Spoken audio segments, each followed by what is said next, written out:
চলো let start. হ্যাঁ, কথা না বাড়িয়ে একদম স্টার্ট করা যাক। তাহলে তোমরা আগের দিন কি করছিলে? আগের দিন তোমরা খুব ভদ্র ভালো ছেলের মতো রাজ্যসভা সম্পর্কে একটু হলেও জানলে, তাই তো? আজকে ওই রাজ্যসভার একটু একটু এগিয়ে যাব। আচ্ছা, রাজ্যসভার মেয়াদকাল কত? প্রথম জিজ্ঞেস করি, রাজ্যসভার মেয়াদ কে কেমন পড়েছিস একটু দেখি। রাজ্যসভার মেয়াদকাল কত? রাজ্যসভার কোনো ফিক্সড মেয়াদকাল নেই, তাই তো? এটা হচ্ছে আনডিসলভ, মানে এটাকে ডিসলভ করা যায় না। হ্যাঁ, আনডিসলভড। হুম, এটাকে ডিসলভ করা যায় না, সুতরাং এর কোনো মেয়াদকাল নেই। এর যে মেম্বারদের রয়েছে, এই মেম্বারদের মেয়াদকাল কত? মেম্বারসদের 6 বছর। 6 ইয়ার। 25-25 কি বলছিস? ওটা এজ, ওটা আলাদা, পরে ওটা আসছে। আচ্ছা, তাহলে এই মেম্বারদের এজ কত হতে হবে ন্যূনতম? 30 ইয়ার্স। 30 ইয়ার্স। রাজ্যসভার মেম্বার হতে গেলে তোমার ন্যূনতম এজ হতে হবে কত? 30 বছরের। আর তাদের মেয়াদকাল কত? 6 বছরের। এবার ধরো, ধরো রাজ্যসভাতে আমি ধরে নিলাম যে সৌভিক গেছিল রাজ্যসভায়, মেম্বার হয়েছে। সৌভিক তালুকদার হচ্ছে এখন রাজ্যসভার মেম্বার। ঠিক আছে। এবার আচ্ছা, ওকে দিয়ে বললো যদি রাগ করে, আমি আমাকে দিয়ে বলছি। হ্যাঁ, ধর সত্যজিৎ রায় হচ্ছে এখন রাজ্যসভার মেম্বার। রাজ্যসভার মেম্বার, ঠিক আছে। এবার ধরে নে আমি 2024 সালেই ইলেকশন জিতে আমি ধর রাজ্যসভার মেম্বার হয়েছি। ভালো করে বুঝবি। হ্যাঁ, এই যে আমার এই যে সিটটা রয়েছে, এই সিটটা কি কি ভাবে খালি হতে পারে, আমার এই সিটটা কি কি ভাবে খালি হতে পারে, সেই কথাটাকে এক কথায় বলা হয় ক্যাজুয়াল ভ্যাকেন্সি। কি বলা হয়? Casual vacancy. যদি আমাকে তাড়িয়ে না দেয়া হয়, তাড়িয়েও দেবে আর কি, মানে ওই যেভাবেই হোক আর কি, আমার যদি সিটটাকে ভ্যাকেট করতে হয়, আমার 2024-এ গেছি মানে আমার টেনিওর তো 2030 অব্দি। এই 2030-এর আগে, অর্থাৎ এই 6 বছরের মধ্যে যদি আমার সিটটাকে খালি করতে হয়, সেই খালি করার ঘটনাটাকে বলা হয় ক্যাজুয়াল ভ্যাকেন্সি। আর এই ক্যাজুয়াল ভ্যাকেন্সি কি কি ভাবে হয় না, দেখো, প্রথমত হয় ডিসকোয়ালিফাই। ডিসকোয়ালিফাই অর্থাৎ আমি হয়তো চুরি চামাটি করতে গিয়ে ধরা পড়লাম, বিভিন্ন রকম করাপশনের কেসে ফেসে গেলাম, দিয়ে আমার মেম্বারশিপটা চলে গেল। একটা হয় ডিসকোয়ালিফাই, যদিও এটা খুব রেয়ার। 2 নম্বর হতে পারে আমি যদি মরে যাই, ডায়েজ, অর্থাৎ আমি মৃত্যু শয্যায় চলে গেলাম, তাহলে আমার সিটটা কি হয়ে গেল? ভ্যাকেন্ট হয়ে গেল। বেশ দাদা, যদি আমি ইলেক্টেড হয়ে যাই, ভালো করে বুঝবে, ইলেক্টেড ইন লোকসভা। আমি কি বললাম কথাটা? যে যদি আমি লোকসভায় ইলেক্টেড হয়ে যাই, এবং ইলেক্টেড তো হবে না, ইলেক্টেড মানে সত্যি সত্যি কথা বলতে কি, ইলেক্টেড আর লোকসভা, ইলেকশন শুধু জিতিনি আমি, লোকসভার ইলেকশন আমি জিতি পর্যন্ত নিয়ে আমি মেম্বারশিপও নিয়ে নিয়েছি। Elected and took membership in Lok Sabha. ঠিক আছে, তাহলে আমার রাজ্যসভার সিটটা খালি করতে হবে। আমি আসছি এই গল্পটায়। আর কিভাবে হতে পারে? আমি যদি রিজাইন করে দিই ভাই, পাতি কথায়, হ্যাঁ কি না, যে আমার ভাল লাগলো না, আমি রিজাইন করে দিলাম, তাহলে এই একভাবে হতে পারে। আর একভাবে হতে পারে, যদি আমি প্রেসিডেন্ট হয়ে যাই। কি হয়ে যাই? আমি ধর প্রেসিডেন্ট হয়ে গেলাম, আমাকে প্রেসিডেন্ট অফ ইন্ডিয়ার যে ইলেকশন হচ্ছে সেখানে আমার নামটা দেয়া হলো এবং আমি জিতে গেলাম। তাহলেও কি হবে? আমার রাজ্যসভার যে মেম্বারশিপ সেটি চলে যাবে। আমি কি পড়াচ্ছি? Casual vacancy. রাজ্যসভা বোঝাচ্ছি, আমি আবার বলবো তো। আমি বলছি রাজ্যসভার মেম্বার হিসাবে আমি নিযুক্ত হয়েছিলাম, ঠিক আছে, 2024 সালে। এবার আমার সিটটা যদি ভ্যাকেন্ট করতে হয়, তাহলে ওই ভ্যাকেন্সি ইন রাজ্যসভা কি কি ভাবে হতে পারে সেটা কি আমি পড়াচ্ছি, যে আমার সিটটা রাজ্যসভাতে কি কি ভাবে ভ্যাকেন্ট হতে পারে। ঠিক আছে, কি কি ভাবে হতে পারে বাবারা? আমি বললাম, যদি আমি ডিসকোয়ালিফাই হয়ে যাই,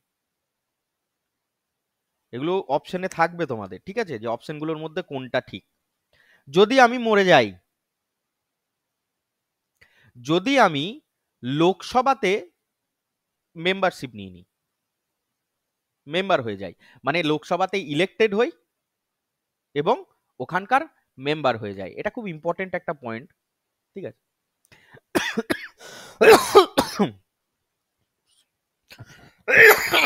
সরি, যদি আমি রিজাইন করে দিই, ঠিক আছে, আর যদি আমি ইলেক্টেড অ্যাজ প্রেসিডেন্ট হয়ে যায়, ইলেক্টেড অ্যাজ প্রেসিডেন্ট।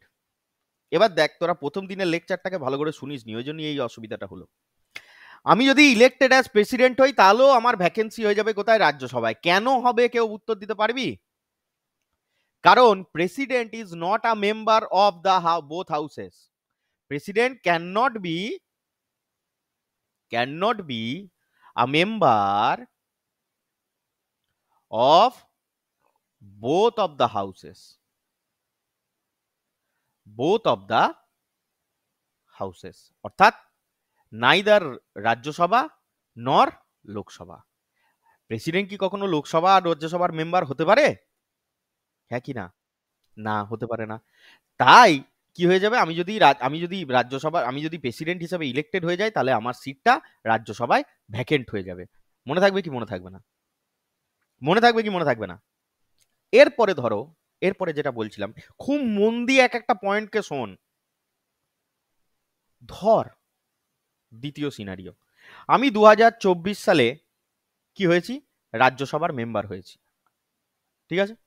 এবার অকস্মাৎ ঘটনাতে 2027 সালে আমার মৃত্যু ঘটিল। কি হলাম? আমি মরে গেলাম। তোদের শুনতে খুব ভালোই লাগছে, আমি শুনতে পাচ্ছি মনে মনে। কিন্তু ধর 2024 সালে মেম্বার হওয়ার পর 2027 সালে আমি টপকে গেলাম। আচ্ছা, তোরা আমাকে বল, তোদের মন থেকে একটুখানি বল আর চেষ্টা কর, আমার টেনিওর কত থেকে কত ছিল? 24 থেকে 30, 6 বছর, তাই তো? 6 বছর। এবার আমি 2027 সালে টপকে গেছি। আমার জায়গাটায়, আমার যে সিটটা, এই যে ডায়েজের ব্যাপারটা আমি তোকে বোঝাচ্ছি, তাহলে আমার জায়গাটায় ধরে নে সৌভিককে বসানো হবে। সৌভিক এসে আমার সিটটায় এসে বসবে, ঠিক আছে? সৌভিক, বুঝতে পারছিস? খুশি? খুশি হয়েছিস? এবার এবার আমাকে একটা কথা বল, তোর টেনিওর 2027 সাল থেকে 6 বছরের জন্য 2033 সাল পর্যন্তই হবে, নাকি যে রিমেনিং টাইম পিরিয়ড রয়েছে, অর্থাৎ 2027 সাল থেকে এই আমার যে টাইম পিরিয়ডটা ছিল 3 বছরের আর মাত্র বাকি, সেইটা হবে? না, এইখানেই কবি কাঁদে। তোমাকে আমার যে সিটটায় দেয়া হবে, সেটাই হবে মাত্র রিমেনিং টাইম পিরিয়ড পর্যন্ত। বোঝাতে পারলাম? সব ক্ষেত্রেই এটা তাই। প্রেসিডেন্ট আলাদা, রাজ্যসভার মেম্বার আলাদা, ওইসব আলাদা। এইটা যেটা বোঝাচ্ছে আগে বোঝো, সব বহু দূরে এখন তোমরা আছো, আগে এটা বোঝো। তাহলে রাজ্যসভার মেম্বার যদি আমি, তাহলে কি কি বোঝাতে চাইলাম, আমি যদি 2024 সালে ইলেক্টেড হই, তাহলে আমার মেয়াদ শেষ হওয়ার কথা 2030 সালে। এবার ধর টুইঙ্কেল ইয়ে করে ফিরছিল, ট্রেনে করে ফিরছিল, ওর সাথে আমার একটুখানি ঝগড়াঝাটি হলো, আমরাও ফিরছিলাম, ওকে বললাম তুই পড়াশোনা করছিস না, ওই ট্রেন থেকে ধাক্কা মেরে ফেলে দিলে, তাই তো টুইঙ্কেল নাকি? বা বাস থেকেই ফেলে দিল, দিয়ে আমি 2027 সালে মরে গেলাম। তাহলে 2024 থেকে 30 আমার যে টেনিওরটা ছিল 6 বছরের, আমি তো 3 বছর এখানে কাটিয়েছিলাম, বাকি পড়ে থাকে কত? 3 বছর। এবার 2027 সালে সৌভিককে বলা হলো যে তুমি ওই রাজ্য রাজ্য থেকে সৌভিককে ঠিক করে দেওয়া হলো যে আমার জায়গাটায় ইয়ে যাবে, মানে এখানে রাজ্যতে ইলেকশন হলো, নিজেদের মধ্যে ওরা ইলেকশন করে রাজ্যসভার মেম্বার যে চুজ করলো সে হচ্ছে সৌভিক। সৌভিক গিয়ে 2027 সালে বললো না, আমি যখন একবার এসছি আমি পুরোপুরি 33 অব্দি থাকবো। তখন ওকে সবাই বোঝাবে যে না দেখো, তুমি 33 অব্দি থাকতে পারবে না, তুমি তো এসছো কার জায়গায়, তুমি সত্যজিতের জায়গায় এসছো, তাই তোমার ওর যে টেনিওরটা বাকি পড়ে রয়েছে শুধুমাত্র সেইটুকুর জন্যই দেয়া হবে। এরপরে এইটুকু বোঝা গেছে। এরপরে সৌভিককে যদি আবার ইলেক্টেড করা হয় রাজ্য থেকে 30 সালের পর, ও যদি আবার থাকতে চায়, সেটা রাজ্যের ব্যাপার। রাজ্য ওকে আবার 30 সাল থেকে হয়তো দেখা গেল নতুন করে ওর সিটটাতে আবার ইলেক্ট করালো, নতুন করে হয়তো ইলেকশন করে ওর নামটাই পাঠালো যে না ও খুব ভালো কাজ করছে, 30 সাল অব্দি কাজ করে দেখলাম, ওই মেম্বার হিসাবে থাকবে, তাহলে আবার তার মেম্বারশিপ 2036 অব্দি হয়ে যাবে, ঠিক আছে? কিন্তু ও যখন আমার সিটটায় গিয়ে বসছে, তখন কিন্তু ও মাত্রই 3 বছরের জন্যই যাচ্ছে, রিমেনিং টাইম পিরিয়ডের জন্য যাচ্ছে। বোঝা গেল কি বোঝা গেল না কি বলতে চাইলাম? বোঝা গেছে? টুইঙ্কেল সারা শব্দ কিছু দিল না, মনে হয় ঘুমুচ্ছে মনে হয়। ডাবল মেম্বারশিপ, দেখো মন দিয়ে শুনবে এই কথাগুলো, এইগুলো থেকেই কোশ্চেন হয়। ডাবল মেম্বারশিপ, দেখো ভালো করে বোঝার চেষ্টা করো। একটু আগে আমরা দেখলাম এইখানে দাদা বললে যে কেউ যদি elected as a member of, কি হয়ে যায়, লোকসভা হয়ে যায়, লোকসভা হয়ে যায়, তাহলে রাজ্যসভার মেম্বারশিপটা তাকে ছাড়তে হয়। ঠিক আছে, রাজ্যসভার মেম্বারটা তাকে ছাড়তে হবে। এটা কোথায় লেখা আছে? এটাই হচ্ছে ডাবল মেম্বারশিপ। ঠিক আছে, এটা হচ্ছে পিপল রিপ্রেজেন্টেশন অ্যাক্ট 1951 এ লেখা আছে। কি আছে? রিপ্রেজেন্টেশন অফ পিপল অ্যাক্ট বলা হয়, রিপ্রেজেন্টেশন অফ পিপল অ্যাক্ট 1951। এটাতে কি লেখা আছে বাবারা? না, a person can not be a member of both houses. কি বললাম আমি কথাটা সহজ কথায়? যে person can not be a member of both houses, তাকে যে কোনো একটা চুজ করতে হবে। আমি কি বোঝাতে পারছি আমি কি যেটা বলতে চাইছি? যে একটা লোক দুটো সবার মেম্বার হতে পারে না। ঠিক আছে, তাকে যে কোনো একটা চুজ করতে হবে, যে কোনো একটা চুজ করতে হবে। বোঝা গেল? এবার এই বিষয়টা সম্পর্কেই তোমাদের পিডিএফ এ কি আছে একটুখানি দেখে নাও। দেখো double membership, A person can not be a member of both houses লেখা আছে। এবার both houses of the parliament at the same time, একই সময়ে তোমরা দুটো দুটো হাউসের মেম্বার হতে পারবে নাই। Thus the People Representation Act 1951 provides for the following, কি বলেছে দেখো? If a person is elected to both houses, the houses of the parliament, both houses of the parliament, he must intimate within 10 days in which house he desire to serve. অর্থাৎ আমি যদি লোকসভা এবং রাজ্যসভা দুটোতেই elected হয়ে যাই, তাহলে আমাকে 10 দিনের মধ্যে জানাতে হবে যে আমি কোন হাউসে আমার সার্ভিস দিতে চাইছি। In default of such intimation, আমি যদি ইনফর্ম না করি, his seat in Rajya Sabha became vacant. মানে আইদার কন্ডিশনটা কিরকম, যে আমি ধর রাজ্যসভার মেম্বার ছিলাম, তারপরে আমি লোকসভার মেম্বারও আর কি মানে হয়েছি। এবার আমি 10 দিনের জন্য, এবার আমি 10 দিনের মাথায় আমার জানানোর কথা, কিন্তু আমি জানালাম না। তার মানে কি, আমি ধরে নিলাম যে ওরা না মনে মনে ভেবে নেবে যে আমি রাজ্যসভাতেই থাকবো, লোকসভাতে আমি লেবুন চুস খেতে গেলাম। ওটা করলে হবে না বাবা, তোমাকে 10 দিনের মধ্যে জানাতে হবে। 10 দিনের মধ্যে যদি তুমি যদি না জানাও, তোমার রাজ্যসভার সিটটাও কি হয়ে যাবে, চলে যাবে। কথাটা কি ক্লিয়ার করতে পারলাম আমি? আমি যেটা বোঝাচ্ছি আগে সেই কোশ্চেনটার উত্তর দাও। আমি কি এটা বোঝাতে পারলাম? হ্যাঁ। এরপরে, in a sitting member of one house is also elected to the other house, his seat in the first house became vacant. মানে কি, ধর আমি লোকসভার মেম্বার ছিলাম, আমি রাজ্যসভার ইলেকশনে জিতে মানে রাজ্যসভার মেম্বার এখন হয়ে গেছি। আমার ফার্স্ট হাউস কোনটা? এটা, আমি প্রথম যেখানে ছিলাম। আর এটা কত আমার সেকেন্ড হাউস। এই তো, আরে কোশ্চেন যেমন আছে উত্তরও তেমন আছে, চাপ নিচ্ছিস কেন? তাহলে one of the houses is elected, the other house the his seat in the first house became vacant. তাহলে প্রথম হাউসের যে সিটটা অটোমেটিক্যালি ভ্যাকেন্ট হয়ে যায়। আমি যদি 10 দিনের মধ্যে না জানাই, অটোমেটিক্যালি ভ্যাকেন্ট হয়ে যাবে। বুঝতে পারলাম? If a person is elected to two houses to two seats, যদি দুটো সিটের জন্যই লড়ি, আমি ধর লোকসভার একটা সিটের জন্য লড়িলাম, আবার রাজ্যসভাতেও একটা সিটের জন্য লড়েছিলাম। ঠিক আছে, the person should exercise his option for one, otherwise both seats become vacant. যেমন খেয়াল বুঝতে পেরেছিস যে আমাকে ধর রাজ্য লোকসভার ইলেকশনও জিতেছি, রাজ্যসভার ইলেকশনেও রাজ্য থেকে বলেছে আমাকেই পাঠাবে। ঠিক আছে, আমি এত ভালো মানুষ আর কি, তোরা তো জানিস আমি এমনি ভালো মানুষ। ঠিক আছে, যে দুটো হাউসে তোমাকেই পাঠানো হবে। ভাই রুল আছে যে তোমরা তোমরা যদি না জানাও, আমি যদি না জানাই যে আমি কোন হাউসে সার্ভ করতে চাইছি, অটোমেটিক্যালি আমার দুটো সিটই চলে যাবে। বোঝা গেল? বোঝা গেল না? বোঝা গেল না? তার মানেটা কি, আলটিমেটলি আমাকে জানাতে হবে। I have to inform, I have to inform in which house I desire to serve. Clear না ক্লিয়ার নয়?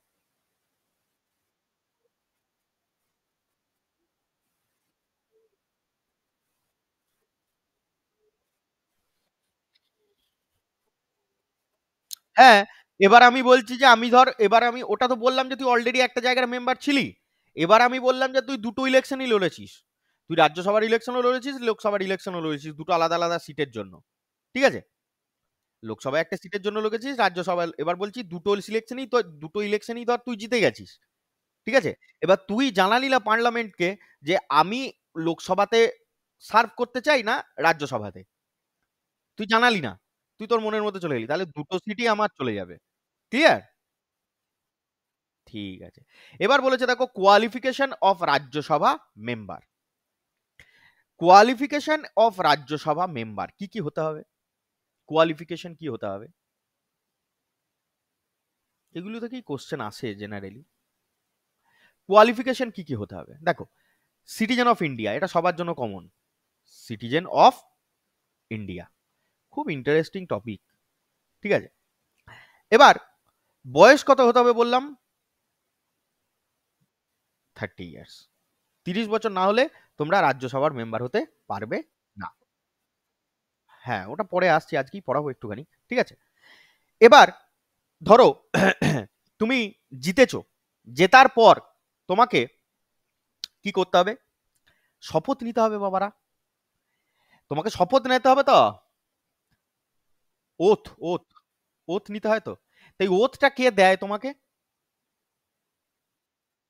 President. President of India. President of India তোমাকে শপথ বাক্য পাঠ করাবে। সেখানে তুমি বলবে যে কি বলবে না, এই দেখো কি এক্সাক্ট কথাটা এটাই লেখা আছে দেখো। He must make and subscribe to an oath or affirmation before the person authorized by the election commission for this purpose. দেখো একটা কথা বলি তোমাদেরকে, এখানে যে বললাম প্রেসিডেন্ট অফ ইন্ডিয়া, যদি প্রেসিডেন্ট অফ ইন্ডিয়া সেই মুহূর্তে প্রেজেন্ট না থাকে তাহলে ঠিক কে করে দেবে?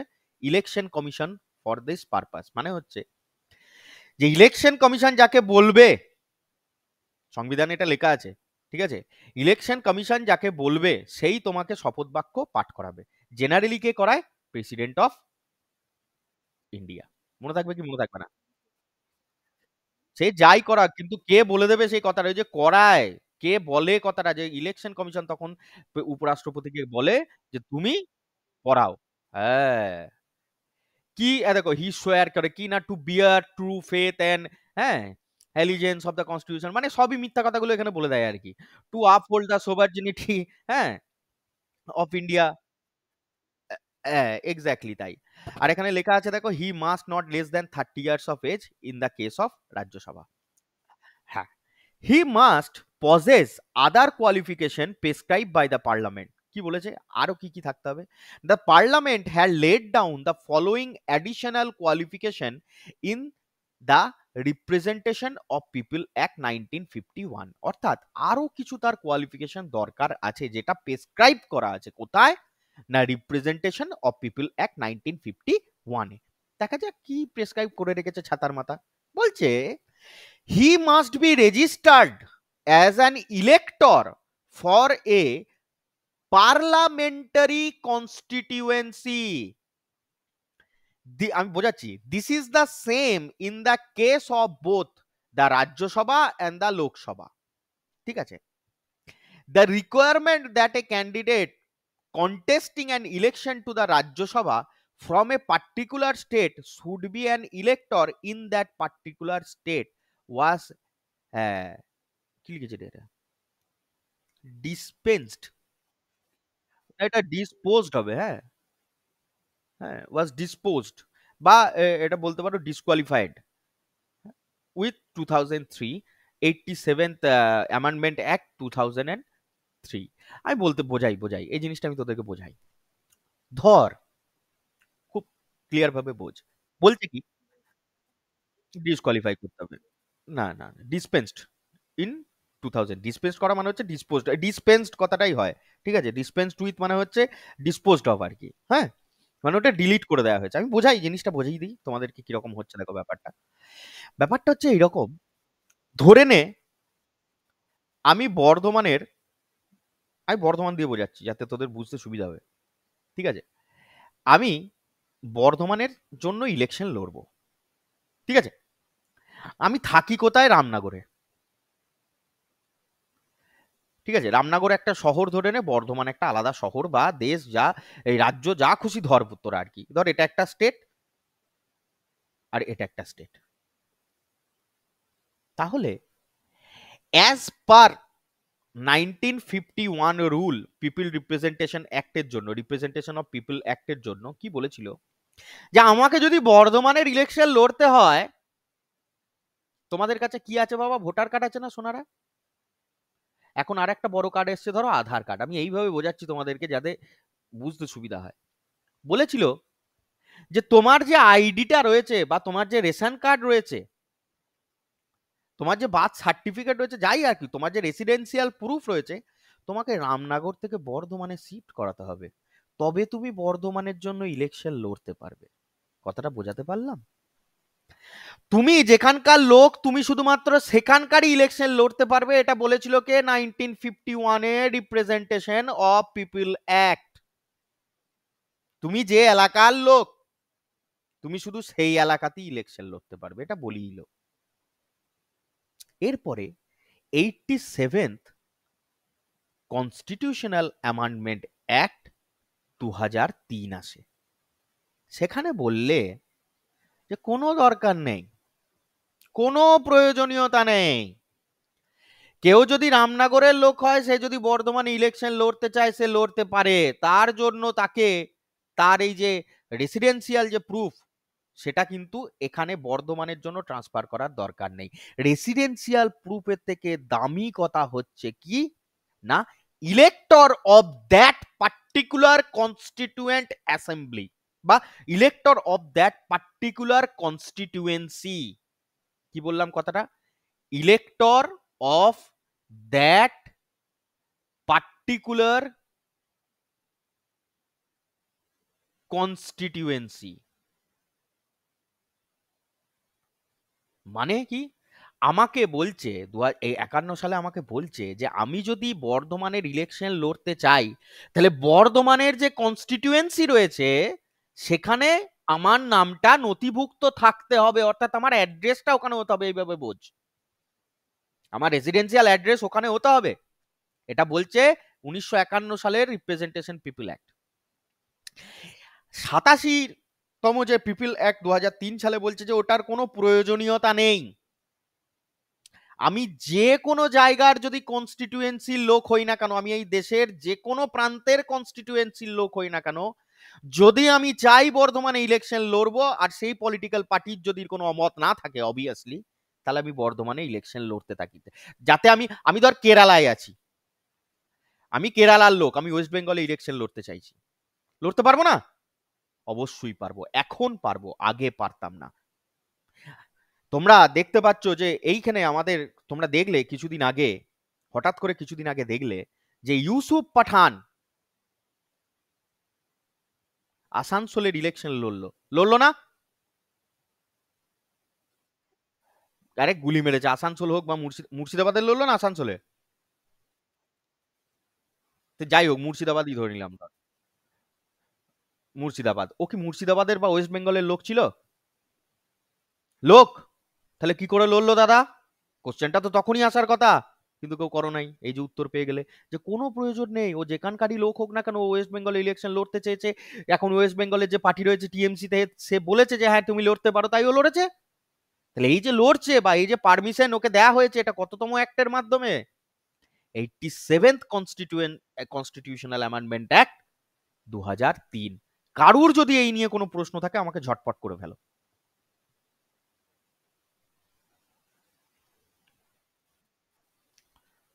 তরিত বা সৌভিক বা আর কারুর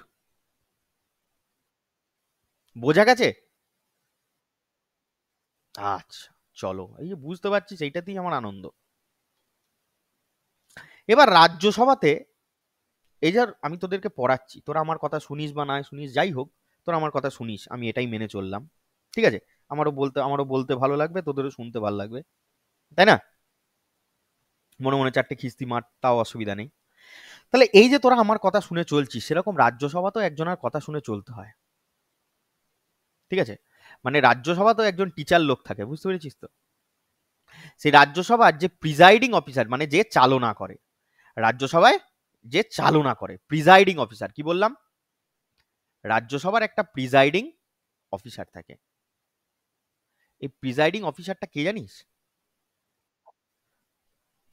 চেয়ারম্যান। চেয়ারম্যান। আর এই চেয়ারম্যান লোকটা কে হয় জানিস? Vice president of India. Vice president of India. দেখো এখানে একটা জিনিস একটা জিনিস তোমাদেরকে আগে বলে নি, তারপর তোমরা কোশ্চেন করবে।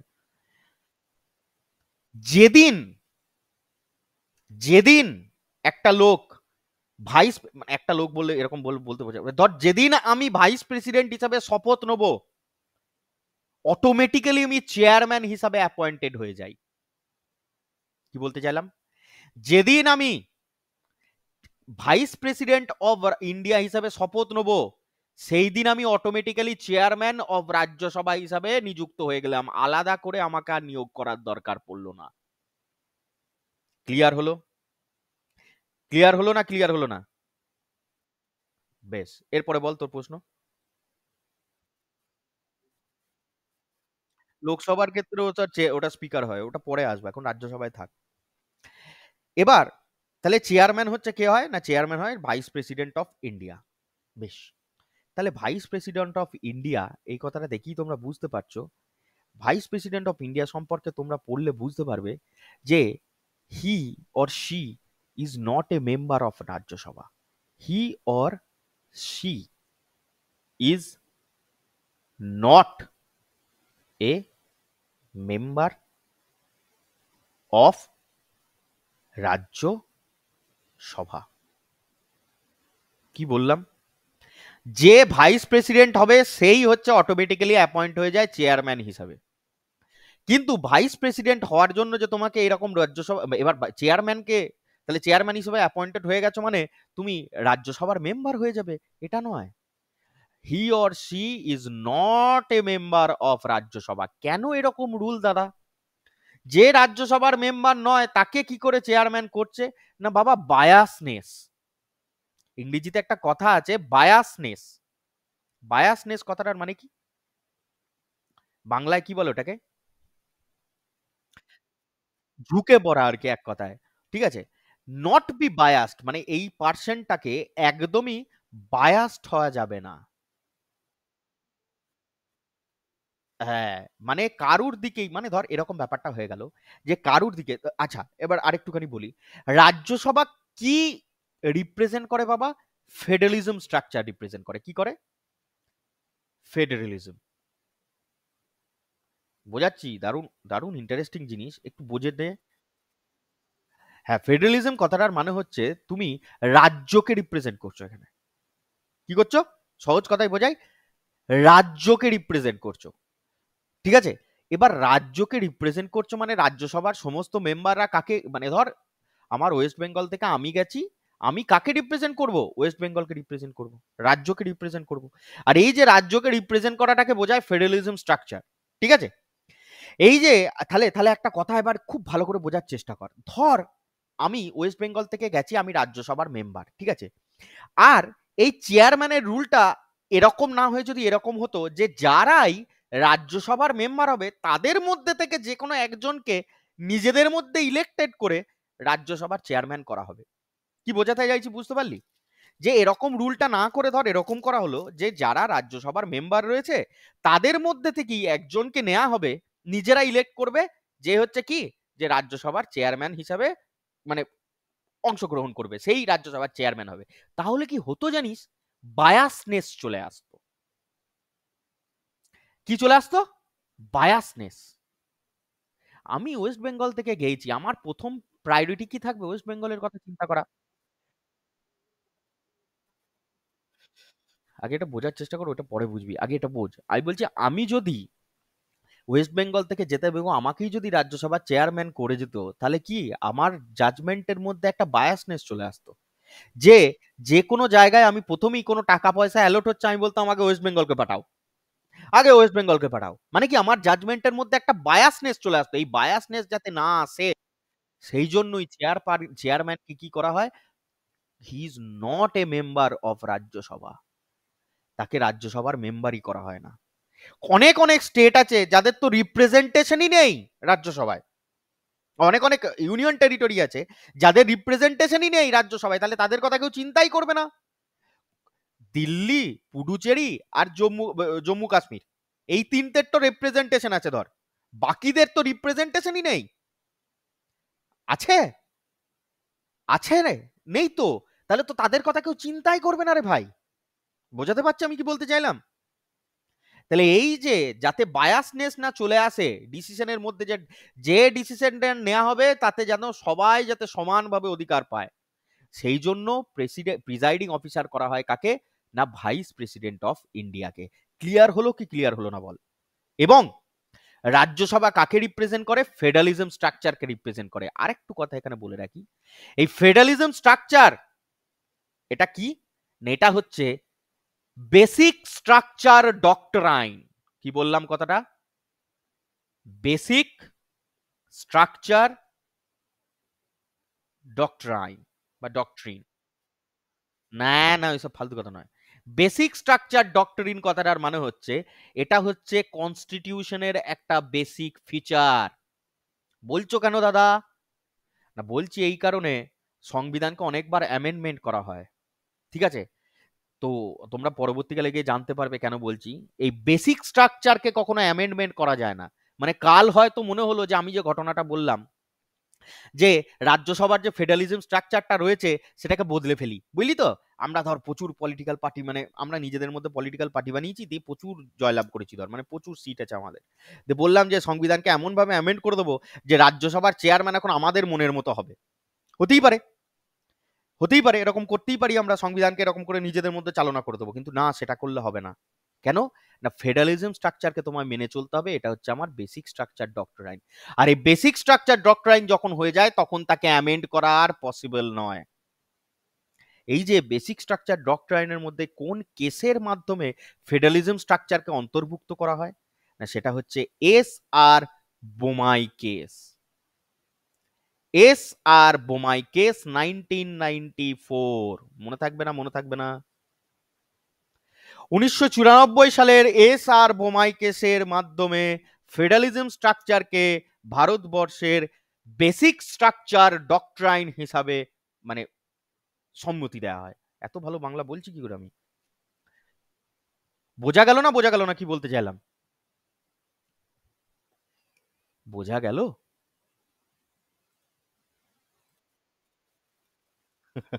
আচ্ছা চলো, চলো, তাহলে তোমরা জানতে পারলে চেয়ারম্যান সম্পর্কে, এবার আমরা জানবো কি ডেপুটি চেয়ারম্যান সম্পর্কে। ডেপুটি চেয়ারম্যান সে কে হয় দাদা? সেও কি কোনো আকাশ থেকে পড়ে? না। ডেপুটি চেয়ারম্যানের গল্পটা হচ্ছে এরকম, সে মেম্বার অফ রাজ্যসভা হবে, মেম্বার অফ রাজ্যসভা। মানে রাজ্যসভার যারা মেম্বার রয়েছে তারা নিজেদের মধ্যেই একজনকে ইলেক্টেড করবে, ঠিক আছে? ওটাই লেখা আছে, যে আমি যখন নোট দেবো বা পিডিএফ দেখাবো তখন দেখবে ওখানে দেখতে পাবে যে ওটাই লেখা আছে যে elected amongst the member of Rajya Sabha, ঠিক আছে? আর এর দরকারটা কেন পড়লো না, যখন ধর চেয়ারম্যানের শরীর খারাপ, ধর চেয়ারম্যান অ্যাবসেন্ট রয়েছে, তখন তো হাউসটাকে চালাতে হবে, তখন কে করবে কাজ চেয়ারম্যানের জায়গায়? সেটা হচ্ছে ডেপুটি চেয়ারম্যান। ওকে, বেশ দাদা, বুঝলাম। নেক্সট হয় প্যানেল অফ ভাইস চেয়ারম্যান।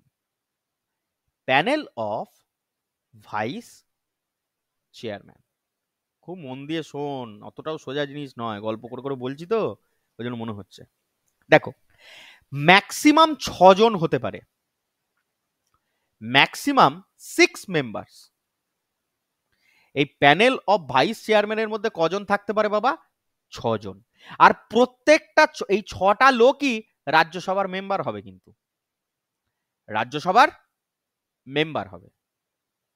আচ্ছা দাদা, বুঝলাম 6টা লোক থাকতে পারে ওই প্যানেলের মধ্যে, প্রত্যেকজন হচ্ছে রাজ্যসভার মেম্বার হতে হবে। এবং তার থেকে বড় কথা হচ্ছে এই যে 6টা লোক এবং প্যানেল অফ ভাইস চেয়ারম্যান, এদের জন্য কোনো ইলেকশন হয় না। এরা কে হয়? এরা নমিনেটেড হয়। এরা নমিনেটেড হয় কার দ্বারা? বাই চেয়ারম্যানের দ্বারা। মানে চেয়ারম্যান 6 জনকে নমিনেট করে অ্যাজ ভাইস চেয়ারম্যান। ক্লিয়ার? না, না, আলাদা জিনিস। ডেপুটি চেয়ারম্যান একটাই হতে পারে। মেম্বার লেখা আছে দেখো। আর চেয়ারম্যান হচ্ছে 6টা মেম্বার হতে হবে। প্যানেল লেখা আছে দেখো। Panel of vice chairman. ঠিক আছে? চেয়ারম্যান লেখা উচিত আমার। চেয়ারম্যান। ঠিক আছে? 6টা মেম্বার হতে পারে। এই 6টা মেম্বারকে কে নমিনেট করে? চেয়ারম্যান করে। আর এ হচ্ছে elected person. Member of Rajya Sabha আর এ হচ্ছে ইলেক্টেড পারসন। গুলিয়ে ফেলো না। ডেপুটি চেয়ারম্যান হচ্ছে elected person amongst the member of Rajya Sabha. রাজ্যসভার মেম্বারদের মধ্যে একজনকে ইলেক্ট করে ডেপুটি চেয়ারম্যান করা হয়। আর ভাইস চেয়ারম্যান হচ্ছে 6 জন হতে পারে যাদেরকে নমিনেট করে চেয়ারম্যান, এবং 6 জনাই হচ্ছে রাজ্যসভার মেম্বার হবে। দেখো, যখন চেয়ারম্যান অ্যাবসেন্ট থাকবে, যখন ডেপুটি চেয়ারম্যান অ্যাবসেন্ট থাকবে, তখনও তো কি করতে হবে? হাউসটা চালাতে হবে। তখন এই যে 6 জন মেম্বারদের মধ্যে একজনকে ইলেক্ট করে তারা হাউস চালায়।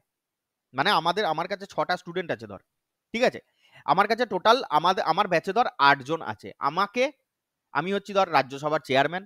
আরেকজন যে রয়েছে সে হচ্ছে ভাইস চেয়ারম্যান। আর 6 জন পড়ে রইল। এই 6 জন তখন কি করবে না, এই 6 জনের মধ্যে যে কোনো একজন আমাদের দুজনার অ্যাবসেন্টে কি করবে? হাউসটাকে চালাবে। এর থেকে সহজ করে মনে হয় না আর বোঝাতে পারবো। তোরা বড় হয়েছিস যথেষ্ট, তাই না? বোঝাতে পারলাম না? বোঝাতে পারলাম না? আগে বল। ঠিক আছে, চলো। ডেপুটি চেয়ারম্যান অফ রাজ্যসভা হয়ে গেল, হয়ে গেল। এবার ডেপুটি চেয়ারম্যান অফ রাজ্যসভার কিছু জিনিস আছে, যেটা দেখো। এই যে ধরো ডেপুটি চেয়ারম্যানের রাজ্যসভা সম্পর্কে একটুখানি জানতে হবে তোমায়। ডেপুটি চেয়ারম্যান বলো বা চেয়ারম্যান বলো, এদের সম্পর্কে দুটো জিনিস একটু জেনে রাখো, পরে তো আরো জানবে। যে এদের যে এই যে ডেপুটি চেয়ারম্যানের যে সিটটার ভ্যাকেন্সি কিভাবে হয় সেটা একটু জানো।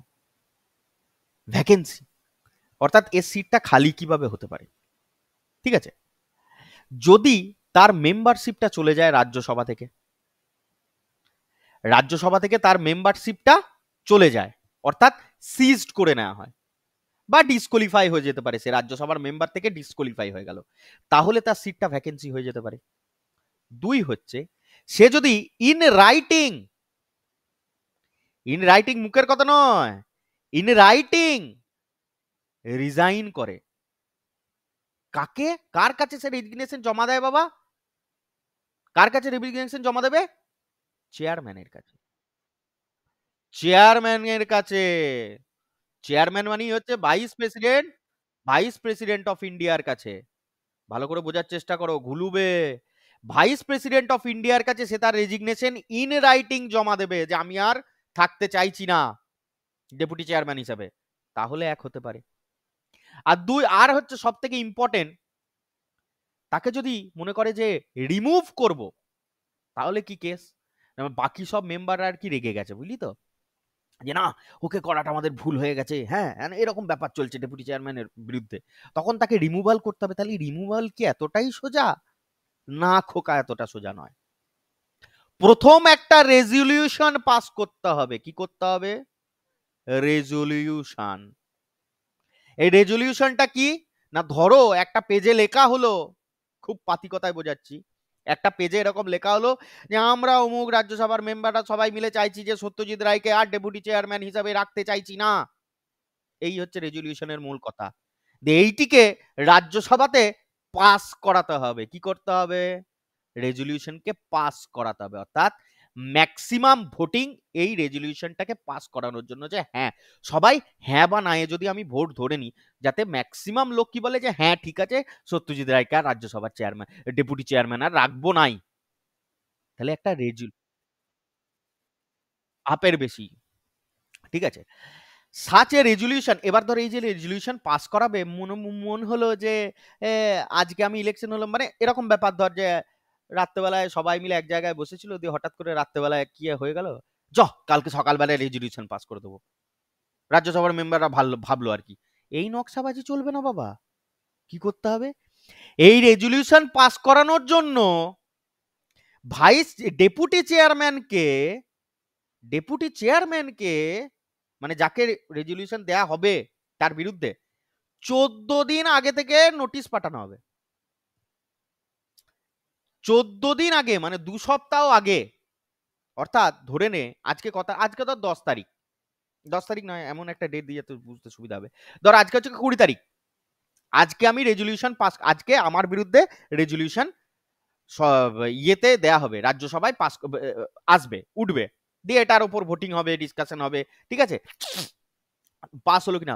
আমাকে এই 20 তারিখের আগে, অর্থাৎ 14 দিন আগে, অর্থাৎ 6 তারিখে মিনিমাম 14 দিন আগে আমাকে জানানো হবে যে দেখো তোমার বিরুদ্ধে কিন্তু অমুক 20 তারিখে রেজলিউশন দেয়া হবে। বোঝা গেল আমি কি বলতে চাইছি? 14 days অ্যাডভান্স নোটিশ পাঠানো হয় যে অমুক তারিখে তোমার বিরুদ্ধে এরকম কি হবে, রেজলিউশন পাস করানো হবে বা রেজলিউশন আসছে, মানে আমাকে জানিয়ে করতে হবে। আমি কি বোঝাতে পারলাম?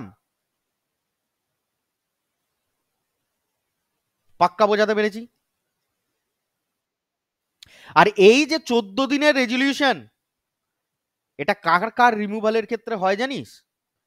এটা প্রেসিডেন্টের রিমুভালের ক্ষেত্রেও হয়, ভাইস প্রেসিডেন্টের রিমুভালের ক্ষেত্রেও হয়, ডেপুটি চেয়ারম্যানের ইয়ের ক্ষেত্রেও হয়, স্পিকার অফ দ্য হাউসের, যদি স্পিকার অফ দ্য লোকসভাকে সরাতে হয় তখন করে। এই 14 দিনের যে রিমুভাল নোটিশ, এটা খুব ইম্পর্টেন্ট একটা জিনিস, ঠিক আছে?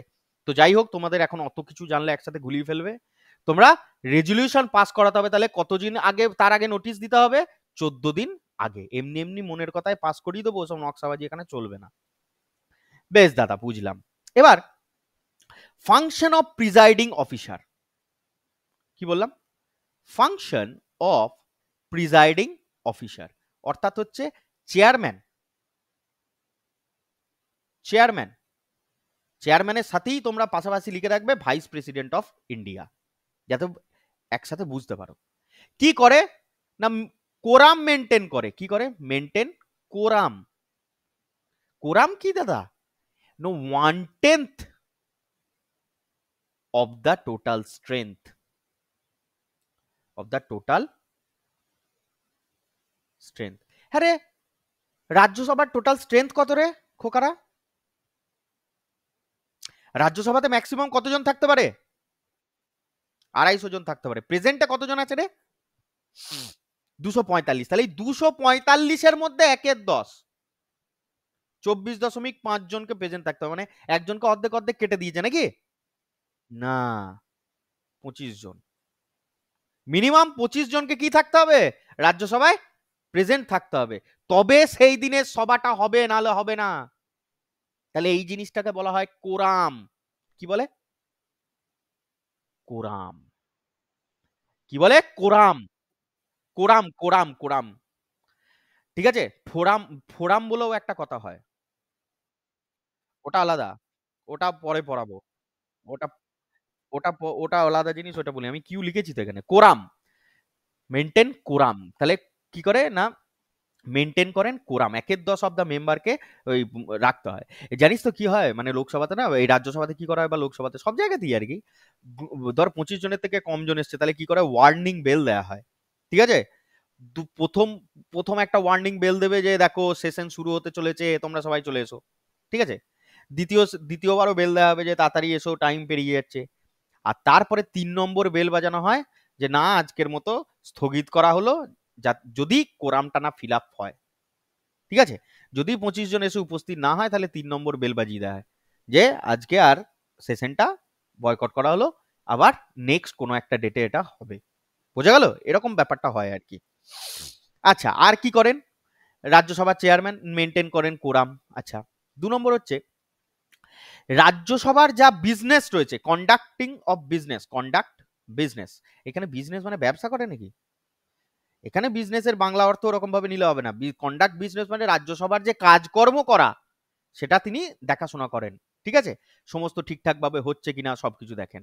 আর 3 নম্বর খুব ইম্পর্টেন্ট, পার্লামেন্টারি একটা কমিটি হয়।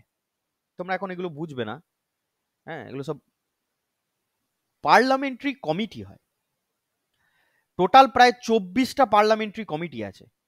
এই 24টা পার্লামেন্টারি কমিটি, মানে পার্লামেন্টের লোক নিয়ে কমিটি তৈরি করা হয়, এই বোঝ না, অত বোঝার কি আছে। পার্লামেন্টারি যে কমিটি রয়েছে 24টা, এই 24টা কমিটির মধ্যে লোকসভার লোক থাকে আর রাজ্যসভার লোক থাকবে, তাই না? এই রাজ্যসভার যারা লোকজন যায় তাদেরকে কে পাঠায়? না, সে হচ্ছে চেয়ারম্যান অফ রাজ্যসভা বা ভাইস প্রেসিডেন্ট অফ ইন্ডিয়া। কি বোঝাতে পারলাম আমি কি বললাম? কি বল 24টা, হ্যাঁ, 24টা টোটাল পার্লামেন্টারি কমিটি আছে। এবার কমিটি মানে সেখানে লোক থাকবে, তাহলে লোক এখানে কে? লোকসভা আর রাজ্যসভার লোক থাকবে, তাই না? তাহলে রাজ্যসভার যাদেরকে পাঠাবে, কে পাঠায়? চেয়ারম্যান অফ রাজ্যসভা তাদেরকে পাঠায়। হ্যাঁ, চেয়ারম্যান মানেই হচ্ছে ভাইস প্রেসিডেন্ট অফ ইন্ডিয়া। যাতে না ঘোলাই ওই জন্য বলতে চাইছি যে চেয়ারম্যান যেদিন থেকে হবে সেদিনই সে ভাইস প্রেসিডেন্ট, উল্টোটা মনে রাখবে, যেদিন থেকে সে ভাইস প্রেসিডেন্ট হয় সেদিন থেকে চেয়ারম্যান হয়। ঠিক আছে? এবার পড়ি। তাহলে না, তাই হয়? রাজ্যসভাতে এর এর সাথে লোকসভার কি সম্পর্ক? চেয়ারম্যানের সাথে লোকসভার কি সম্পর্ক? এ রাজ্যসভার দেখবে যে কোরাম মেইনটেইন হচ্ছে কি হচ্ছে না। বল। লোকসভায় বা রাজ্যসভায় যে, না। ও এইটা 24.5। হ্যাঁ, টোটাল সিটের 1/10 বলতে ওর বেলায় 552 1/10 হতে হবে। মানে 56 জনকে থাকতে হবে। কিন্তু এখন তো প্রেজেন্ট কত আছে? 545 জন। তাহলে মোটামুটি 55 জনকে থাকতে হবে। বুঝতে পেরেছো? 55 জনকে থাকতে হবে। ওটা লোকসভার কেস, ওসব পরে হবে। ঠিক আছে? আগে রাজ্যসভা শেষ করো। তাহলে বোঝাতে পারলাম? তাহলে রাজ্যসভা থেকে যে সমস্ত লোকগুলো এই পার্লামেন্টারি কমিটিতে যাবে তাদেরকে অ্যাপয়েন্ট করবে কে? সে হচ্ছে চেয়ারম্যান। ক্লিয়ার হয়েছে বাবুরা? কত সুন্দর লাগছে। হাফ হাফ নয়, লোকসভার লোক বেশি থাকে। পরে পড়বি দ্বারা পার্লামেন্টারি কমিটি। আচ্ছা, ইন কেস অফ, এটা পড়ো। In case of joint session, এটা থেকে একটা পরীক্ষায় কোশ্চেন আসছে, সুতরাং এটা পড়ো। জয়েন্ট সেশন কি খায় না মাথায় দেয়? জয়েন্ট সেশন কথাটার মানে হচ্ছে রাজ্যসভা আর লোকসভা দুটো লোকেরই মেম্বার ওখানে প্রেজেন্ট থাকে। ঠিক আছে? জয়েন্ট সেশনের আর্টিকেল নাম্বার হয় 108। কি বললাম? আর্টিকেল নাম্বার কত? 108। মরার আগের দিন পর্যন্ত ভুলবি না, পরিষ্কার কথা বলে দিচ্ছি। লোকসভা প্লাস রাজ্যসভার লোক যেখানে প্রেজেন্ট থাকবে তাকেই বলবো কি জয়েন্ট সেশন। হ্যাঁ, যে বাংলাতে যা খুশি বলবি। তাই এই জয়েন্ট সেশন যেটা হচ্ছে আর্টিকেল নাম্বার 108, যেখানে লোকসভার লোকও থাকে, রাজ্যসভার লোকও থাকে। ঠিক আছে? এই তোমাদের প্রশ্নটা পড়ে যে জয়েন্ট সেশনের প্রতিনিধিত্ব কে করে, অর্থাৎ জয়েন্ট সেশনের প্রিজাইডিং অফিসার কে হয়। আমি বহুবার বলেছি যদিও, তবু একবার বলে দিই। জয়েন্ট সেশনের প্রিজাইডিং অফিসার কে হয়, এই কোশ্চেনটা বারবার আসে। দেখো, প্রথমত হয় কে? Speaker of the house. Speaker of the house মানেই হচ্ছে লোকসভা, বুঝলি তো? স্পিকার অফ দ্য হাউস মানেই হচ্ছে লোকসভা। হ্যাঁ, তাহলে লোকসভা স্পিকার হয় কে? জয়েন্ট সেশনের চেয়ারম্যান, প্রিজাইডিং অফিসার, মানে জয়েন্ট সেশনটা যে দেখে। যদি অ্যাবসেন্ট থাকে, যদি অ্যাবসেন্ট থাকে, ইনি ধর এবার অ্যাবসেন্ট, তাহলে কে করবে? Deputy speaker of Lok Sabha. যা বলছি মন দিয়ে শোন। যদি অ্যাবসেন্ট থাকে তাহলে ডেপুটি স্পিকার অফ লোকসভা সেটাকে চেয়ার করবে। ঘোড়ার ডিম যদি এও অ্যাবসেন্ট থাকে তাহলে কে করবে? ধর এও অ্যাবসেন্ট, এও মামার বাড়ি গিয়েছে তোদের মতো ঘুরতে, তাহলে কে করবে? তখন ভাইস প্রেসিডেন্ট অফ ইন্ডিয়া, ভাই সরি দেখেছিস, তখন deputy chairman of Rajya Sabha, deputy chairman of Rajya Sabha. এবার প্রশ্ন হচ্ছে, তোর কথা অনুযায়ী চেয়ারম্যান অফ রাজ্যসভা কেন করলো না দাদা? প্রশ্ন কর, প্রশ্নটা কর, মনে মনে কর যে দাদা স্পিকার অফ দ্য হাউস করলো মেনে নিলাম, ও অ্যাবসেন্ট থাকলে deputy speaker of the house করবে সেও মেনে নিলাম, কিন্তু এইখানে ক্রোনোলজি ফিল আপ হচ্ছে না দাদা। দেখো স্পিকারের পরে ডেপুটি স্পিকার ছিল, কিন্তু তুমি এখানে ডেপুটি স্পিকারের পরে সেও যদি অ্যাবসেন্ট থাকে হঠাৎ করে বলে দিলে ডেপুটি চেয়ারম্যান, চেয়ারম্যানটা কোথায় গেল দাদা? ওসব ফালতু কথা। চেয়ারম্যান কেন করলো না দাদা? বাবা, জয়েন্ট সেশন কথাটার মানে কি? যেখানে লোকসভার মেম্বার থাকবে, যেখানে রাজ্যসভার মেম্বার থাকবে। হ্যাঁ রে, চেয়ারম্যান কি মেম্বার নাকি? চেয়ারম্যান না তো লোকসভার মেম্বার না তো রাজ্যসভার মেম্বার, তাহলে কি করে করবে? ক্লিয়ার হলো? চেয়ারম্যান না তো রাজ্যসভার মেম্বার না তো লোকসভার মেম্বার, তাহলে ও কি করে চেয়ার করতে পারে বল? বোঝা গেল? বেশ। আচ্ছা, এবার আরেকটা ইনফরমেশন হচ্ছে, এই যে ধরো এখানে কোথায় গেছিল ডেপুটি চেয়ারম্যানটা, কোথায় পড়াচ্ছিলাম আমি, কোথায় গেল ডেপুটি চেয়ারম্যান, কোথায় ছিল রে? এইখানেই লিখে দিচ্ছি। এই ডেপুটি চেয়ারম্যান, হ্যাঁ, এর একটা আর্টিকেল নাম্বার আছে। ডেপুটি চেয়ারম্যান এবং চেয়ারম্যান দুটোই, চেয়ারম্যান মানে হচ্ছে যে ভাইস ভাইস প্রেসিডেন্ট আর কি, হ্যাঁ, আর ডেপুটি চেয়ারম্যান মানে রাজ্যসভার ক্ষেত্রে বলছি আর কি। রাজ্যসভার ক্ষেত্রে চেয়ারম্যান এবং ডেপুটি চেয়ারম্যানের কথা কোন আর্টিকেলে লেখা আছে না, সেটা হচ্ছে আর্টিকেল 89-এ লেখা আছে। কোথায় লেখা আছে? আর্টিকেল 89-এ চেয়ারম্যানের কথাও লেখা আছে আর ডেপুটি চেয়ারম্যানের কথাও লেখা আছে। ক্লিয়ার হলো না হলো না আগে বল? হয়েছে ক্লিয়ার? রাজ্যসভা তোমাদের মোটামুটি শেষ। ক্লিয়ার? রাজ্যসভা তোমাদের মোটামুটি শেষ। আজকে আর আমি লোকসভা ধরছি না, এরপরে ঘুলিয়ে যাবে। ঠিকই বলেছিস, এরপরে ঘুলিয়ে যাবে। ঠিক আছে, এরপরে আমি আর লোকসভাটা ধরলাম না। এরপরে তোমাদেরকে যেটা আমি ধরবো, এরপরে তোমাদেরকে যেটা পড়াবো আমি, সেটা হচ্ছে কি, খুব ইম্পর্টেন্ট একটা টপিক, যেটা হচ্ছে ইন্ডিয়ান মিউজিক। ঠিক আছে, very very important topic art and culture থেকে। আর্ট অ্যান্ড কালচার, এখান থেকে ভেরি ভেরি ইম্পর্টেন্ট একটা টপিক, যেটা হচ্ছে প্রত্যেক বছর এসএসসি বলো বা রেলওয়ে বলো, যেই বলো, সেখান থেকে প্রশ্ন করেই করে। হুম, আর তোমরা গিয়ে সবাই দেখতে পাবে যে ওখানে মিনিমাম 4টে থেকে 5টা কোশ্চেন আর্ট অ্যান্ড কালচার থেকে আসবে। তো তোমাদেরকে আজকে আমি যেটা পড়াবো সেটা হচ্ছে হিস্ট্রি অফ ইন্ডিয়ান মিউজিক, কি করে আসছে। ঠিক আছে, মন দিয়ে দেখো, কিচ্ছু নোট করতে হবে না, আমি সমস্ত নোট তোমাদের এই ইয়েতে করে রেখেছি। হ্যাঁ, তোমরা একটু দেখো কিরকম। ওই ঘরানা টারানা যেগুলো পড়িস না তোরা, ঘরানা, হ্যাঁ, ওইটাই তোদেরকে পড়াবো আমি। কিন্তু এই ঘরানা আসার আগে, কি করে ঘরানা আসছে সেটা আগে জানো, তারপরে তোমরা অন্য কিছু জানবে। দেখো, আমরা যখনই মিউজিকের কথা বলি না বাবা, তখনই আমাদের মনে রাখতে হবে একজনের নাম। তার নাম কি? তোমরা, না না না না, ওসব নয়, আমরা একটু মাইথোলজিতে যাই। আমরা সবাই নারদ মুনির কথা শুনেছি। হ্যাঁ, তা তো শুনবি। এই নারদ মুনি সবার কাছে গান গেয়ে গেয়ে গেয়ে গেয়ে ঘুরে বেড়াতো, তাই না? তো একদম। তাহলে এই যে নারদ মুনি, ইনি তো তাহলে মিউজিকের হচ্ছে প্রথম স্রষ্টা বলতে পারিস এক কথা। কিন্তু এ তো কোশ্চেনে আসবে না দাদা। কোশ্চেনে কি আসবে? কোশ্চেনে আসবে আমরা ইন্ডিয়ান মিউজিক সম্পর্কে প্রথম কোথাও পাই। দেখো, the first explanation of music in Indian history is found in নাট্য শাস্ত্র কম্পোজড বাই ভারত মুনি। তাহলে ভারত মুনির যে নাট্যশাস্ত্র রয়েছে, সেইটা থেকে আমরা প্রথম ইন্ডিয়ান মিউজিকের কথা জানতে পারি। ক্লিয়ার হলো না কি হলো না? এবার তোমরা আমাকে একটা কথা বলো, যে এটা কোন ল্যাঙ্গুয়েজে লেখা? তুমি ভাবো না ছেড়ে দেবো তোমাদেরকে আমি এত সহজে? এত সহজে ছাড়ার লোক আমি নই।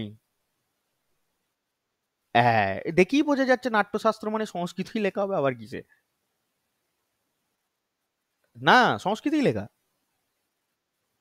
ভুল করেও ঠিক বলে ফেলেছিস। ভুল করেও ঠিক বলে ফেলেছিস তুই। আন্দাজে ঠিক। তাহলে তোমাদের, হ্যাঁ ঠিক আছে। The first explanation of music in Indian history is found in Natyashastra composed by Bharat মুনি। বেশ দাদা, বুঝলাম। নেক্সট, আর কিছু থেকে জানতে পারি না? অবশ্যই জানতে পারি। আমাদের বেদ, আমাদের যে বেদা রয়েছে সেই বেদাতেও লেখা আছে মিউজিকের কথা। কোথায় লেখা আছে? না গন্ধর্ব আহ,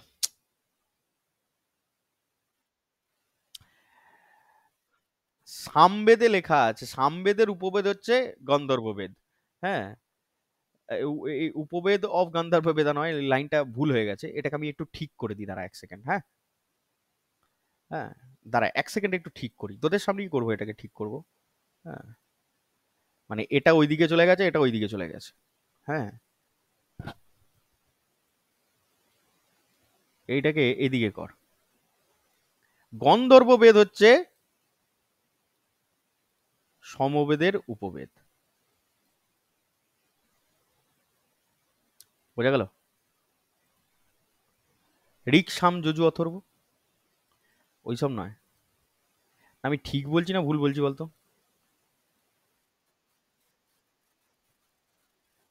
কি কি? হুম, তাহলে তো এটাই হওয়ার কথা ছিল। না মানে আমি ভুল করেছিলাম লিখতে। তাহলে we can also know about Indian music from the Gandharva Veda. এই গান্ধর্ব বেদা কে? না, এই গন্ধর্ব বেদ হচ্ছে উপবেদ অফ সামবেদ। এই দেখেছি অফটা ওইদিকে যেত। হ্যাঁ, উপবেদ অফ সামবেদ। ঠিক আছে, গন্ধর্ব বেদ থেকেও আমরা কিসের কথা জানতে পারি? ইন্ডিয়ান মিউজিকের কথা জানতে পারি। ঠিক আছে দাদা। এরপরে গন্ধর্ব বেদা is also known as science of music. কি বলা হয়? সায়েন্স অফ মিউজিক, বা বলতে পারি সঙ্গীতের বিজ্ঞান। কি বলা হয় তোমাদের যদি আরো ইয়ে হয়? সঙ্গীতের বিজ্ঞান।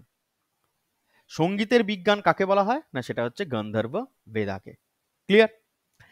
গন্ধর্ব বেদা কন্টেন্স দ্য ফেমাস ধ্রুপদ রাগা। বিভিন্ন রাগের কথা তোমাদেরকে জানতে হবে। তাদের মধ্যে একটা রাগ হচ্ছে কি? না সেটা হচ্ছে ধ্রুপদ রাগ। ঠিক আছে, সব থেকে ওল্ডেস্ট, তোমাদেরকে পরীক্ষায় কোশ্চেন আসবে যে কোন রাগ হচ্ছে আমাদের সব থেকে ওল্ডেস্ট। সেটা হচ্ছে আমাদের ধ্রুপদ রাগ। ঠিক আছে, এই ধ্রুপদ রাগের কথা আমরা জানতে পারি কোথায়? এই ধ্রুপদ রাগের কথা আমরা জানতে পারি গন্ধর্ব বেদ থেকে। এটা কি আছে? ঠিক আছে, ঠিক আছে। গন্ধর্ব বেদাতে ধ্রুপদ রাগের কথা লেখা আছে, এবং এটা এটা পরবর্তীকালে গেয়েছিল কে? না সে হচ্ছে তানসেন। তানসেন কার সভাকবি ছিল জানিস? কার সভায় ছিল? আকবরের। আকবরের সবাই ছিল কি? তানসেন। তানসেন দুটো রাগ গাইতো, বা দুটো রাগ বলতে পারো। একটা হচ্ছে দীপ মালহার, আর একটা হয়, একটা হচ্ছে রাগ মালহার, আর একটা হচ্ছে দীপ মালহার।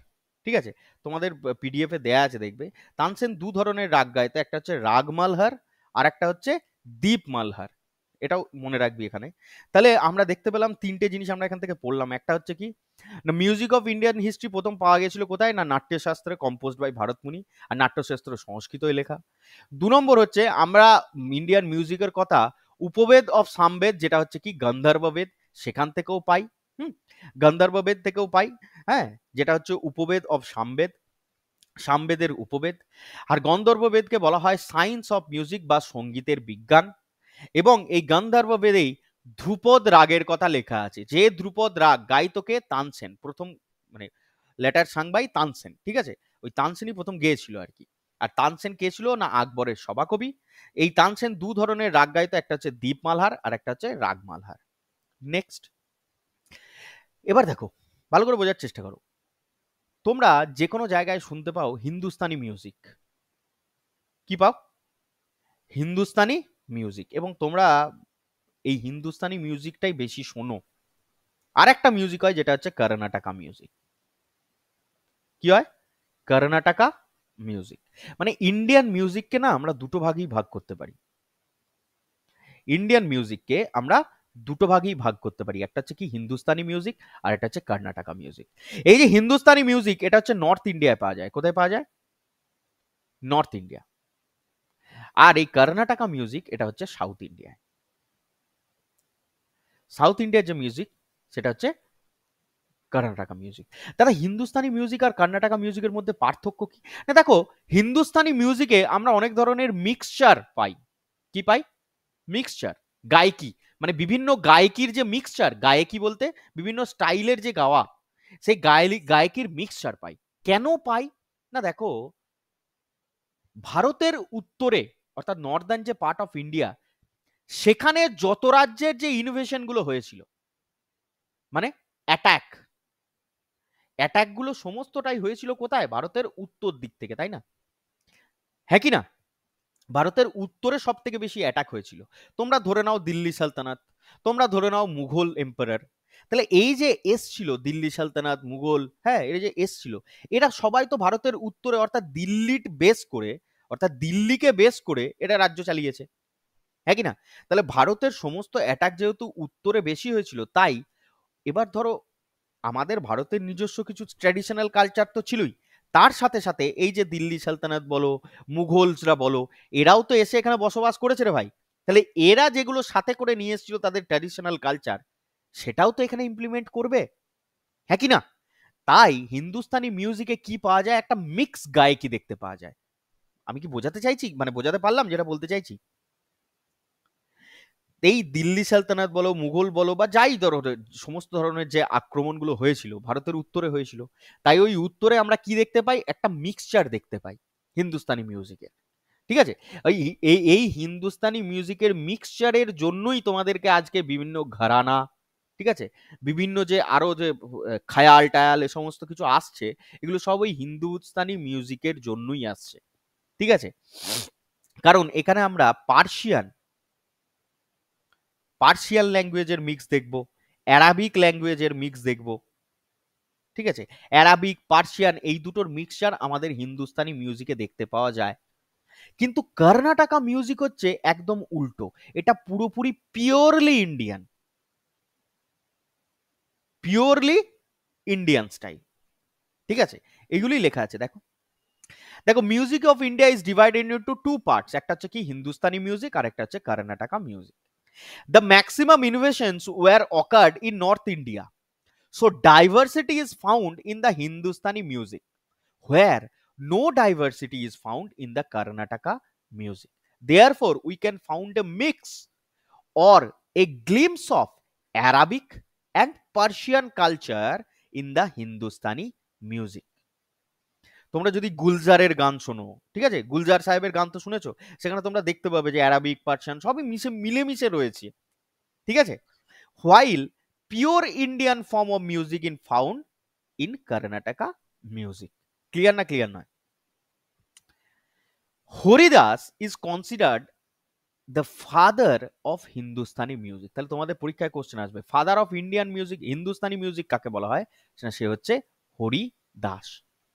একইভাবে ফাদার অফ কর্ণাটকা মিউজিক কাকে বলা হয়? না, সে হচ্ছে পুরান্না দাস বা পুরানা দাস। এখানে আরেকটা এন তোমরা লাগাতেই পারো। পুরান্না দাস বা পুরানা দাস, যাকে বলা হয় ফাদার অফ কর্ণাটকা মিউজিক। আর ফাদার অফ হিন্দুস্তানি মিউজিক কাকে বলা হয়? না, তিনি হচ্ছেন হরি দাস। এবার হিন্দুস্তানি মিউজিকের তোমরা প্রচুর জনের নাম তোমরা জানো, প্রচুর নাম তোমরা জানো, বিভিন্ন ঘরানা টারানা যেগুলো তোমরা পড়েছো, আমি পরে পড়াবো, এই নেক্সট যে ক্লাস নেবো সেখানে আমি পড়াবো, বিভিন্ন লোকের নাম তোমাদেরকে পড়াবো, তাই না?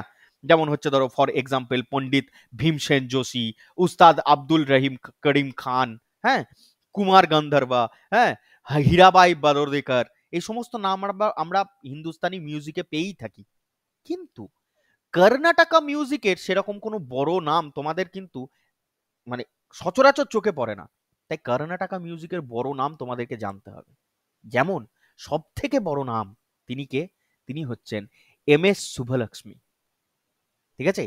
M S Subbulakshmi was a prominent Carnatic music, prominent name in Carnatic music. কেন ইম্পর্টেন্ট? না, ইনি মাদুরায় ছিলেন, মাদুরায় জন্মগ্রহণ করেছিলেন, সিটি অফ ফেস্টিভ্যালে। মাদুরাই সিটিকে সিটি অফ ফেস্টিভ্যাল বলা হয়, ঠিক আছে? ইনি ছিলেন প্রথম মহিলা যিনি ভারত রত্ন পান গান গাওয়ার জন্য, first singer who got Bharat Ratna. ইনি হচ্ছেন প্রথম সিঙ্গার যিনি ভারত রত্ন পেয়েছেন। তিনি কে? M S Subhalakshmi. কত সালে পান? 1998 সালে। তোর একটু হ্যাঁ হু দিবি আমাকে? ঠিক আছে? এবং তিনিই ছিলেন প্রথম মহিলা যিনি ভারতরত্ন পান, প্রথম সিঙ্গার, প্রথম মহিলা সিঙ্গার যিনি ভারতরত্ন পান। ঠিক আছে? কোথায়? কোথায় বলতে মিউজিকে, কর্ণাটকা মিউজিকে, ইন্ডিয়ান মিউজিকে বলতে পারিস। She was the first musician to receive Bharat Ratna, and she was also the first Indian musician to receive the Raman Magsaysay Award in 1974. তাহলে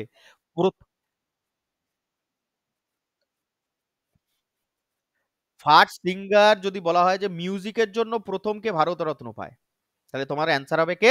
শুভলক্ষ্মী, এম এস শুভলক্ষ্মী, 1998 সালে। ঠিক আছে?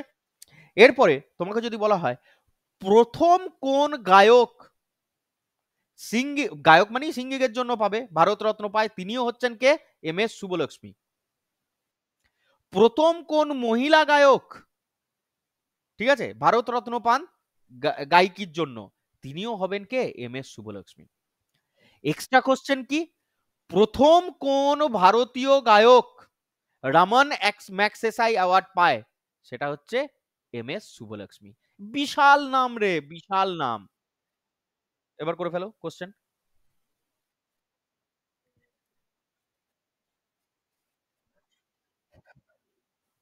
আরে সিঙ্গারই ধর না, এই জন্যই তো সিঙ্গার লিখেছি। আর ইন্ডিয়ান মিউজিশিয়ান বলতে ওই সেন্সে বোঝাচ্ছি না, আমি সিঙ্গার হিসেবেই বোঝাচ্ছি। ঠিক আছে? ভারতরত্ন সবকিছু মিলিয়ে মিশিয়ে দেওয়া হয়, সবকিছু মিলিয়ে মিশিয়ে দেওয়া হয়, তাই না?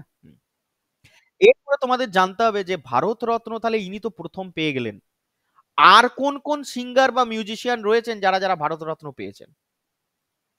দেখো, ইন্ডিয়ান মিউজিশিয়ান হু গড় ভারতরত্ন কে কে আছেন? রবিশঙ্কর 1999 সালে পান।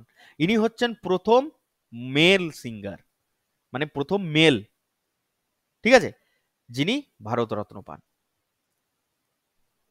মেল সিঙ্গার বলতে পারিস, মেল মিউজিশিয়ান বলতে পারিস। ঠিক আছে? সবাই শুনছিস না শুনছিস না? তিনি ভারতরত্ন পান, রবিশঙ্কর 1999 সালে। এরপরে এরপরে বিসমিল্লা খান কি বাজাতো রে?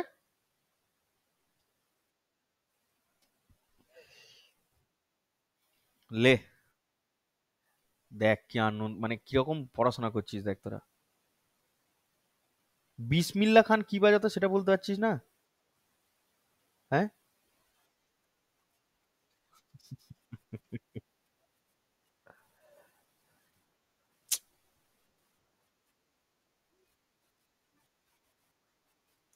সানাই বাজাতো রে, সানাই। ছ্যা ছ্যা ছ্যা ছ্যা ছ্যা।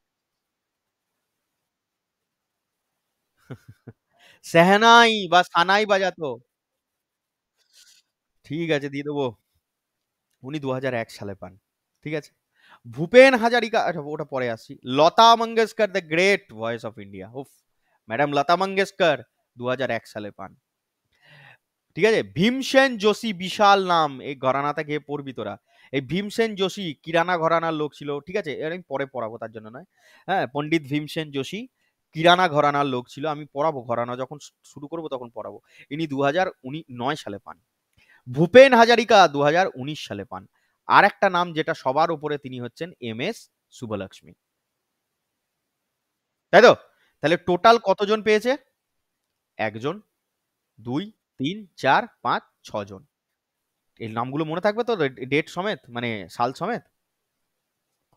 রবিশঙ্কর 1999, বিসমিল্লা খান 2011, যিনি সেনাই বাজাতেন, ভূপ লতা মঙ্গেশকর 2001, ভীমসেন যোশী 2009, গায়ক ভীমসেন যোশী বিশাল গায়ক, পণ্ডিত ভীমসেন যোশী 2008 সালে আচ্ছা 2008 অথবা 9 এটা, হ্যাঁ, 8ও হতে পারে আবার 2009ও হতে পারে, একটু দেখিস তো, আমি ঠিক মনে করতে পারছি না। ঠিক আছে? মিলে সুর, বিশাল গান, মিলে সুর মেরা তোমারা, মিলে সুর মিলা মিলে সুর মেরা তোমারা, এই গানটা কার গাওয়া? এই ভীমসেন যোশীর গাওয়া। কিরানা ঘরানা থেকে আসতো, আমি পড়াবো পড়াবো, এগুলো সব আছে। ঠিক আছে, ইনি পদ্মভূষণ পেয়েছেন 1999 সালে, সবই জানতে হবে, কিন্তু আপাতত ভারতরত্নটা যান, ঠিক আছে, এত একদিনে চাপ দেবো না, ঠিক আছে। তাহলে ভীমসেন যোশী, লতা মঙ্গেশকর, ভূপেন হাজারিকা, বিসমিল্লা খান এবং বিসমিল্লা খান, রবিশঙ্কর এবং MS সুব্বলক্ষ্মী, এরা ভারতরত্ন পেয়েছেন, ঠিক আছে। Next, famous books on Indian music. যদি বলা হয় বই কি কি আছে ইন্ডিয়ান মিউজিকের ওপর, ভালো ভালো বই, 13th সেঞ্চুরিতে লেখা একটা বই যেটাকে বলা হয় ওশিয়ান অফ ইন্ডিয়ান মিউজিক। কি বলা হয়? Ocean of Indian music and dance. এক কথায় বলতে গেলে Ocean of music Indian dance, মানে এ ট্রান্সলেটেড ফর্ম এটা। ইংরেজিতে যদি সঙ্গীত রত্নাকর, বইটার নাম হচ্ছে কি সঙ্গীত রত্নাকর। কার লেখা? না সারঙ্গ দেবা। মুখস্থ রাখতে হবে, কিচ্ছু করার নয়। সঙ্গীত রত্নাকর যেটা হচ্ছে সারঙ্গ দেওয়ার লেখা, ওই বইটার ইংরেজিতে ট্রান্সলেশন করলে হয় Ocean of Indian, Ocean of the music and dance, ঠিক আছে। এই বইটা খুব ফেমাস ইন্ডিয়ান মিউজিকের জন্য, সারঙ্গ দেবা। আর কি বই আছে না বৃহদ্দেশী, বইটার নাম হচ্ছে কি বৃহদ্দেশী। কার লেখা? মাতাঙ্গ মুনির লেখা। এটা দেখেছো 9th সেঞ্চুরিতে লেখা, নট 19th।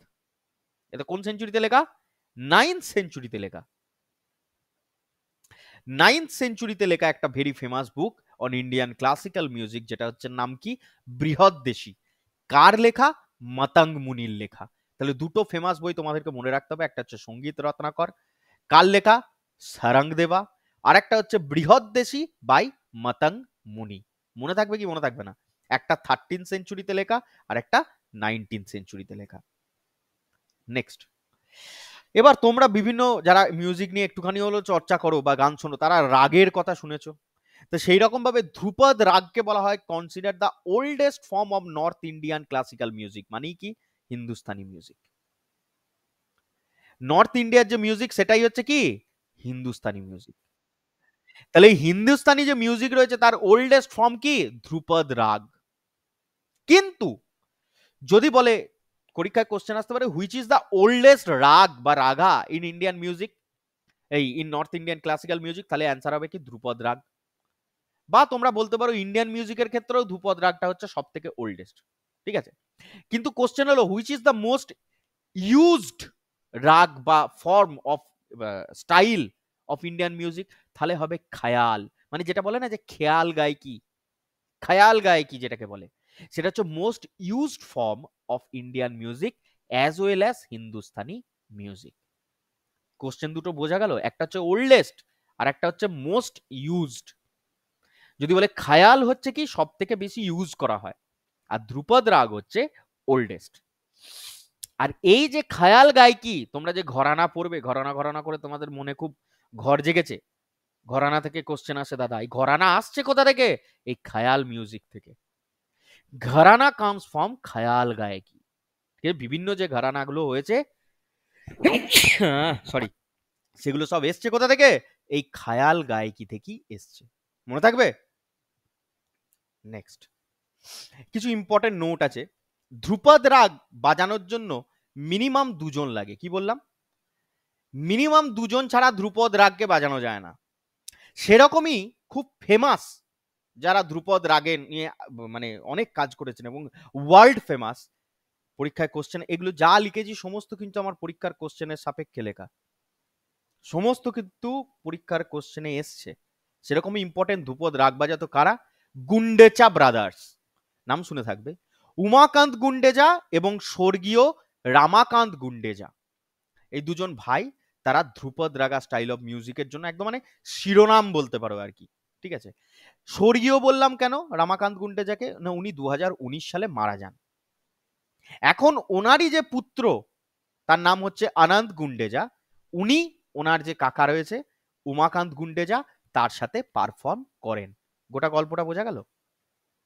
গোটা গল্পটা বোঝা গেল যে ধ্রুপদ রাগার ইম্পর্টেন্ট নাম হচ্ছে গুন্ডেজা ব্রাদার্স, যাদের নাম কি উমাকান্ত গুন্ডেজা এবং আমার সাথে মনে মনে বলো স্বর্গীয় রামাকান্ত গুন্ডেজা, ঠিক আছে। স্বর্গীয় বললাম কেন না 2019 সালে রামাকান্ত গুন্ডেজা মারা যান। এটা 2021 সালে এসএসসির প্রশ্ন, ঠিক আছে। 2021 সালে এসএসসিতে এসছে এই প্রশ্নটা। যাই হোক, তো রমাকান্ত গুন্ডেজা, হুম, এরা ছিলেন কি ধ্রুপদা স্টাইল অফ মিউজিকের একদম মানে শিরোনাম। আর তোমাদেরকে কি বললাম, ধ্রুপদ রাগ বাজানোর জন্য মিনিমাম দুজন লাগে, মিনিমাম, নালে ধ্রুপদ রাগ বাজানো যায় না। এই গুন্ডেজা ব্রাদার্স কোথায় জন্মগ্রহণ করেছিলেন? না উজ্জয়ন, মধ্যপ্রদেশে। এবং এদের সব থেকে ইম্পর্টেন্ট মানে প্রাইজ কি না, সেটা হচ্ছে মানে প্রাইসলেস আর কি, এরা প্রাইসলেস পার্সন, তবু এদেরকে দেওয়া হয়, যেগুলো হচ্ছে পদ্মশ্রী পান।